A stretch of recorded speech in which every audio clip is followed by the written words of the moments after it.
दिमागी नक्सलवाद।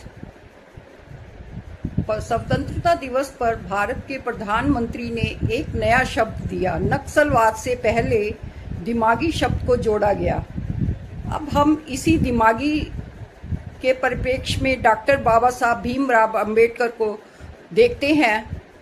जब भारत में दलित, पिछड़ा, अल्पसंख्यक, जिनके पास अधिकार नहीं थे और जिनको दबाया और कुचला जाता था, और ये सब ब्राह्मणवाद के तहत हो रहा था, उस समय डॉक्टर भीमराव अंबेडकर का दिमाग था, जिन्होंने इतनी किताबों का ज्ञान प्राप्त किया और दलितों को उनके अधिकार, जो ब्राह्मणवाद के वर्ण आश्रम, वर्ण धर्म, चतुर्वर्ण के अधीन थे, जहाँ हमारे साथ, दलितों के साथ वो मानवता के अधिकार प्राप्त नहीं थे, राइट टू एक्सप्रेशन नहीं था।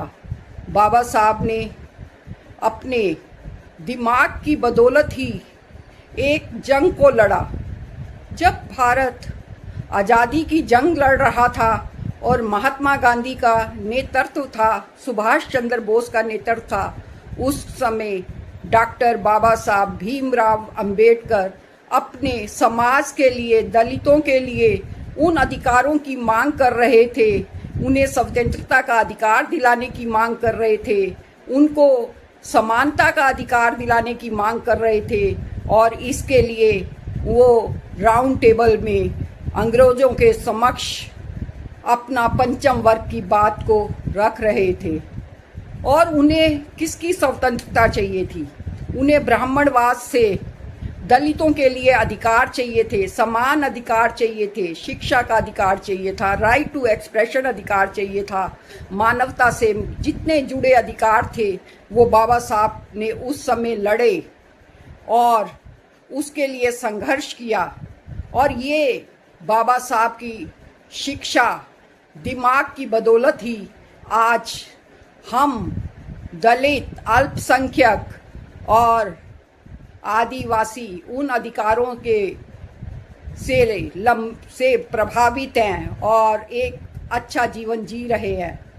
तो दिमागी होना ही एक बहुत बड़ा चैलेंज होता है, जो समाज, सरकार, अगर कुछ नीतियां ऐसी हों जो इंसान को प्रभावित कर रही हैं, उनके अधिकारों का हनन कर रही हैं, और उसके लिए अगर वो आंदोलन करते हैं, तो क्या वो दिमागी नक्सलवाद है? ऐसा दलित, पिछड़े और आदिवासी तो बिल्कुल नहीं सह सकते। संविधान की बदौलत है, बाबा साहब डॉक्टर भीमराव की देन है, जो उन्होंने अपने समाज के लिए विशेषाधिकार प्राप्त किए और इसके लिए उन्होंने लड़ाई लड़ी, शिक्षा प्राप्त करी, उच्च कोटि की शिक्षा प्राप्त करी, जिसके बदौलत आज उनको वर्ल्ड में, विश्व में नॉलेज ऑफ सिंबल की उपाधि से भी अलंकृत किया गया। भारत का ये प्रधानमंत्री जो कि दिमागी नक्सलवाद की बात कर रहे हैं, आज जो भी अपने अधिकारों के लिए आंदोलन करते हैं और बिना शास्त्र उठाए शांतिपूर्वक तरीके से आंदोलन करते हैं, उनको क्या दिमागी नक्सलवाद की उपाधि से कहना उचित है? दलित तो बहुत ही आभारी है डॉक्टर भीमराव अंबेडकर के, जिन्होंने ब्राह्मणवाद से हमें अधिकार दिलाए, समानता का अधिकार दिलाया, राइट टू एक्सप्रेशन, जिसमें हम आंदोलन कर सकते हैं, अपनी बात रख सकते हैं। तो दिमागी नक्सलवाद का अगर हम बाबा साहब डॉक्टर भीमराव के संदर्भ में देखें, तो क्या सरकार या अन्य बुद्धिजीवी वर्ग इनको क्या दिमागी नक्सलवाद में से जानेगी? दिमाग एक वर्ण व्यवस्था को खत्म कर किया, राइट टू रिलीजन दिया, अपनी स्वतंत्रता से कोई भी धर्म में जी सकते हैं, अपने दिमाग से सही गलत का अंदाज़ा लगाया जा सकता है। इसलिए दिमागी नक्सलवाद आतंकवाद की श्रेणी में तो नहीं रखा जा सकता।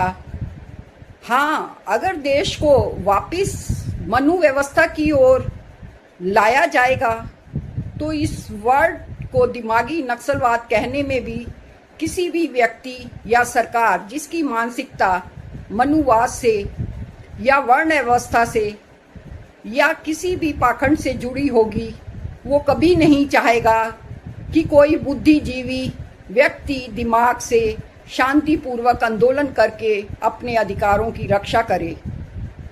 जय भीम।